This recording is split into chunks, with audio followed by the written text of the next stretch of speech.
Türkmenistanda saklanyan ayazlı hova şuunlar maldarların aladalarını güçlendirýär. Balkanly çopanlar goşlarda malların soğuktan we iým yetmezçiliginden gyrylýanlygyny Azatlyk radiosuna habar berdiler.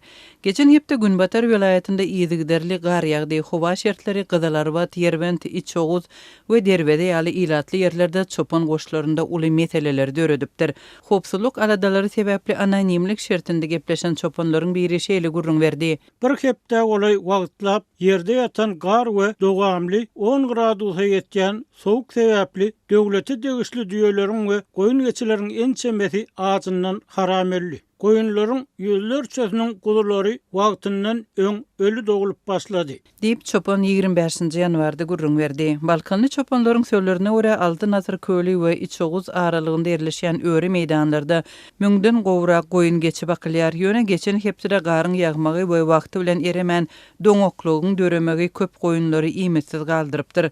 Çopanlar goýunlary halat etmek üçin çölden alyp gaýtmak we ilatly ýerlerde saklanmak ýaly çäreleri görmäge finansiýarlar.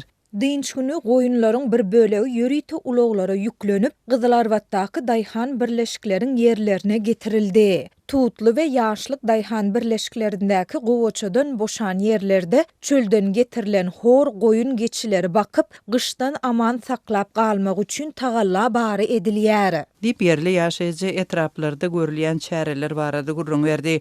Balkanly ýaşaýjylar soňky günlerde howa -10 gradusa çenli towanda onuň has soğuk duýulandygyny aýtdylar. Soğuk 22 gradus ýarly. Öňümüzdäki sişenme güni güýçli garyň ýagjagy we soğuk boljak duýdurly. İçoğuz we Yerbent kum depelerine güýçli ýagan gar hemde şemally soğuk howa aşy duýuldy. Düýeleriň üstüne ýagan garlar buğd bolup bir hepde saklandy. Dip çopan gurrun berdi. Mallar doňoklugyň garyň aşagynda galan ot iýimleri tapyp bilmeýär we soğuk howada olara az ölmek howpa abanýar. Sadak çerkez ýylgyn we beýleki ösümlikleri basan buz örtgüsi ownyk mallar beýlede dursun, hatda düýeleri de iýmäge mümkinçilik bermeýär. Etrapdan getiren gyşlyk ot iýim ätýaşlygy dekabryň başynda gutardy diýip ýene bir çopan gurrun berdi.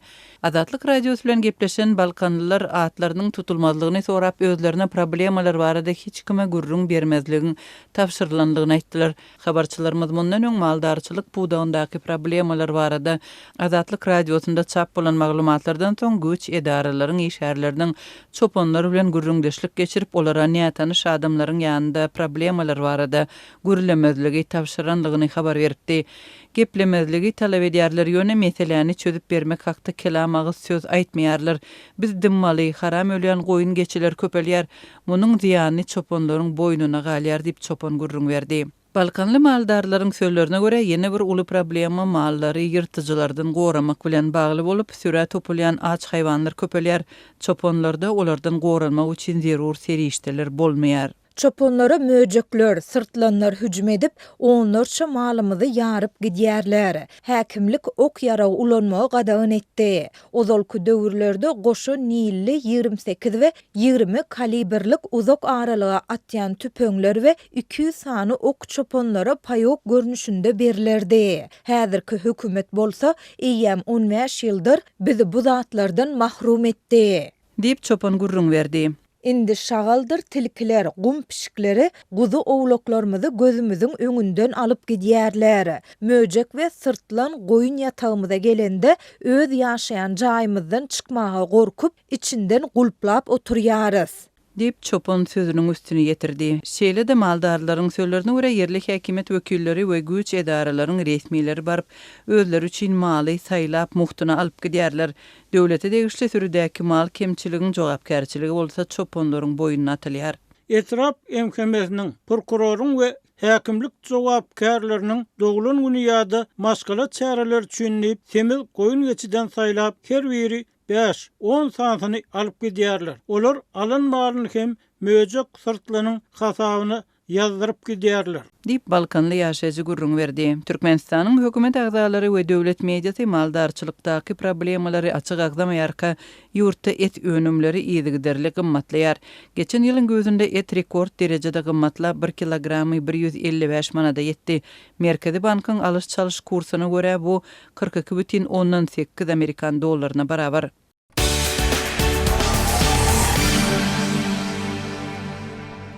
Azatlygyň çeşmeleri Aşgabatdaky mihmanhana toglarynyň paýtagtda we onuň töwereginde ýaşaýan sebitlerden gelýän gruply erkekler üçin pynhan duşluk yerine ögürlenýäni, howpsuzlyk gulluklarının işgärleriniň mihmanhanalardaky bekanun biznese göz ýumýanlyklaryny habar berýärler. Azatlygyň habarçysy bilen anonimlik şertinde gurulýan we bir yerasty bekanun biznes diýilýänden habarly adamlaryň aýry-aýrylykda tasdiklamagyna görä mihmanhanalary giýjäniň ýaryny aýal maskala bilen resminamasy gelýän paýtagyt ýaşaýjylary otoglarda 2 saat galmak üçin 400-500 manat möçberini töleýärler. Azatlygyň söhbetdeşleri bu ýagdaýyň bir ýemden bäri adaty öwürlenýäni, hukuk goraýjy işgärleriň, şäher häkimliginiň işgärleriniň hem ondan gowy habarlydygyny aýtdylar. Aşgabatyň giýjeki durmuşy aýdylmagyna görä hem işe bolşýaly pully adamlaryň keýip çekmekler üçin gowy şertleriň döredilmegi bilen tapawutlanýar.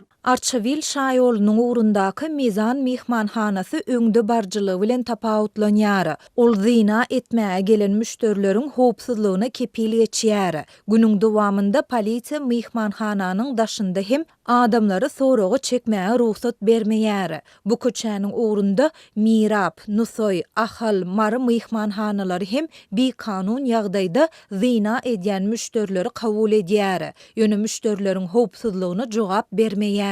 Dip yerli çeşme aýtdy. Onun tasdiklamagyna görä täze urulan Olimpiya şäherçesinde sport mihmanhanasy, Aşgabat mihmanhanasy, siýahatçy 30-njy etrapçyda öňkü turist mihmanhanasy, Ağaltyn mihmanhanasy paýtagtyň giýjeki durmuşynyň esasy himayetçiler diýilip bilinýär. Söhbetdeşimiz Türkmen paýtagtyny arasy halal diýilen mihmanhanalaryň hem bardygyny, ol mihmanhanalaryň şähere gelýän arasy halal adamlaryň önemli düşelgeleri bolanyny aýtdy. Olimpiya, Nevitçi, Yıldız, paýtagt mihmanhanalary vilayetlerden gelýän garyp gatlyk üçin aýdylmagyna görä arasy halal mihmanhanalar hatarynda tanalýar. Ol mihmanhanalara gelýän jübitlere diňe nikah haty bilen gelenlerinde otog alyp bile galmagy ruhsat berilýär. Dip Azatlygyň söhbetdeşi özüne ma'lum bolan ýagdaýlar barada gurrun berdi. Nikadan nasar edilýän jinsy gatnaşyk üçin gelýän adamlara otog berýän mihmanhanalarda bir näçe çeşmäniň tasdiklamagyna görä adaty müşterilere köplenç otog ýok, yer ýok diýip sowuk jogap berýärler. Munyň sebäbi resmi bahasy 200 manat bolan otoglary kanun esasy arasy mihmanlara bermegiň işgärler üçin peýdasyz, bähwisiz bolmagy bilen düşündirilýär. Aýdylmagyna görä bu mihmanhanalara her gece adından bir näçe jübit binika jinsy gatnaşyk etmäge gelýär. Her ayal getiren müşteriden 2 sagadyny 500 hatta 600 manatdan tölew alynýan halatlar hem bolýar. Bu ýagdaý paýtagta gelen mihmanlaryň köplenç mihmanhana bolçulugyny otog tapman şäherde taksi tutup giýje ýatar ýaly yer gözläp kösenmegine sebäp bolýar. Ady erwetlikde agdalan mihmanhanalar giýjeki bir kanun mihmanlaryny kabul etmän hakyky mihmanlara hyzmat etseler uly kösençlikler aradan aýrylardy. Men geçen sapar paýtagta baranymda ýatmak üçin yer tapman şäheriň ol künjeginden beýleki künjegine aýlanyp taksi üçin tölen pulum 300 manat boldy. Iň soňunda Türkmenbaşy şaýolunyň ugrundaky Olimpiya otelinden otog tapdym. Dip sevit ýaşaýjy aýtdy. Olimpiya mihmanhanasynyň bir gün ermeni anonimlik şertinde gurulýyp, sevit ýaşaýjysynyň aýdanlaryny tasdiklady we mihmanhanalardaky yer gytçylygynyň paýtagtyň giýjeki durmuşyna hyzmat edýän mihmanhanalaryň bekanun biznes sebäpli saklanyp galýanlygyny anonýanlygyny aýtdy. Azatlygyň habarçylary Türkmen paýtagtynyň giýjeki durmuşy we mihmanhanalardaky pynhan duşluklar, bu ýagdaýa edilýän polisiýa gödäwçiligi, jogapkärçiligi çekilen adamlar, şeýle-de mihmanhana bolçulugynyňky otog gytçylygy barada degişme resmilerden hiç bir düşündiriş alyp bilmeýär.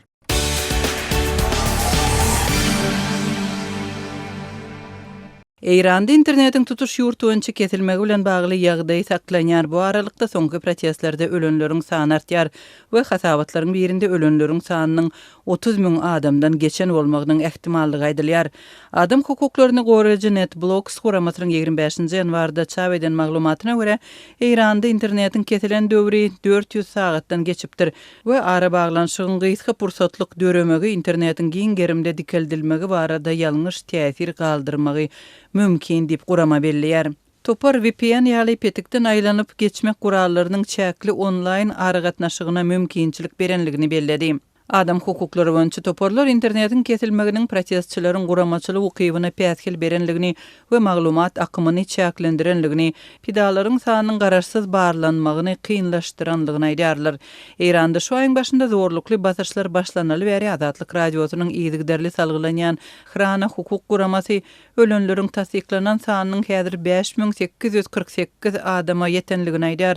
Birleşen Ştatlarda ýerleşýän adam hukuklaryny goraýjy bu gurama ölenleriň barlanyan sanynyň 17.091 adama ýetenligini aýtdy. Azatlyk radiosy geçen hepde Türkiýede ýaşaýan türkmen sähraly alyma salgylanyp, protestlerde ölen etniki türkmenleriň 3-süniň ölüminiň tasdiklanandygyny habar berdi. Professor Abdurrahman Döýejeýniň 23-nji ýanwarda beren habaryndan soň aýtmagyna görä, protestlerde ölen türkmenleriň ýene bir näçesiniň ölümi tasdiklanypdyr. Olar Kowser Sahne, Muhammed Garrawi, Mehin Merhemeti, ölümi tasdiklanan ýene bir türkmeniň ady belli ýöne Döýeje maşgalatynyň haýyş edenligi üçin onuň adynyň aýdylmazlygyny sorady. Abdurrahman Döýeje ölümi tasdiklanan türkmenleriň sanynyň artmagynyň mümkindigini, habarlaryň her gün üýtgäp durýanlygyny aýdýar. Times jurnaly tarapyndan çap edilen hasabatda Eýrandaky protestlerde ölenleriň sanynyň 30.000-den geçip biljekdigi aýdylýar. Bu arada maglumatda Eýranyň 2 ýokary derejeli resmiýetine salgylanyp habar berilýär. 25-nji ýanwarda çap edilen maglumatda ölenleriň köpüsiniň 8-nji we 9-njy ýanwarda hökümetiň tutuş ýurtwynça protestlere garşy eden iň güýçli basyrşlarynyň netijesinde bolanlygy aýdylýar. Güýçli senzura we internetiň uzak wagtlap ýapylmagy sebäpli protestlerde ölenleriň sany barada hasabatlary garaşsyz ýagdaýda tasdiklamak mümkin däl. Times neşrinde verilen san Eýranyň ýokary milli howpsuzlyk geňeşi tarapyndan ölenleriň sany barada şu hepdeniň başynda oglan edilen we 3117 adama barabar diýilip görkezilen resmi sany döwünden garşy gelýär. Ýöne ol halkara çaklamalarına has ýakyn bolýar.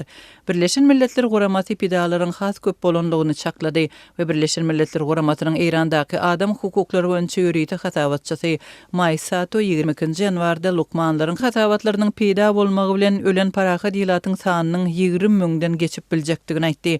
Amnesty International Guramasy bu adam öldürmeleriň öňgörüli we şedilmedik derejede bolup geçýänligini belledi.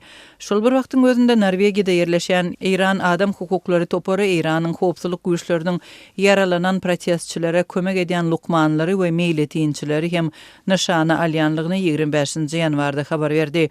Howpsuzlyk güýçleri lukmanlary we meýletýänçi raýatlary nişana alyp, öýlere we klinikalara hüjüm edýärler, olaryň emlägini ýok edip özlerini zorluk bilen tutsak edýärler diýip Eýranyň içinde we daşynda agzalarynyň bardygyny aýdan topar habar berdi. Howpsuzlyk edaralary gorky döretmek we yaralananlara bejergi berilmeginiň öňüni almak maksady bilen lukmanlary tutsak etdiler we wagtlaýyn lukmançylyk jaýlaryna hüjüm etdiler diýip topar habarly çeşmelerine salgylanyp aýtdy. Repressiýa döwründe şike salan adamlar barada goşmaça maglumatlar ýüze çykdy. Eýranyň ýarym resmi ISNA habar agentligi Tehranyň Farabi hastakanasynyň başlygy Kassem Fakhraýynyň sözlerine salgylanyp 9-njy ýanwarda göz şikestleri bilen keselhana ýüz tutan hastalaryň sanynyň 1000 töweregine ýetenligini, öňkü günlerde gözüne okdan şikest alanlaryň sanynyň 55 adam töwereginde bolanlygyny habar berdi. Hastalar üçin ýer sanynyň çäkliligi sebäpli 200 töweregi yaralanan adam başga hastakanalara geçirilipdir.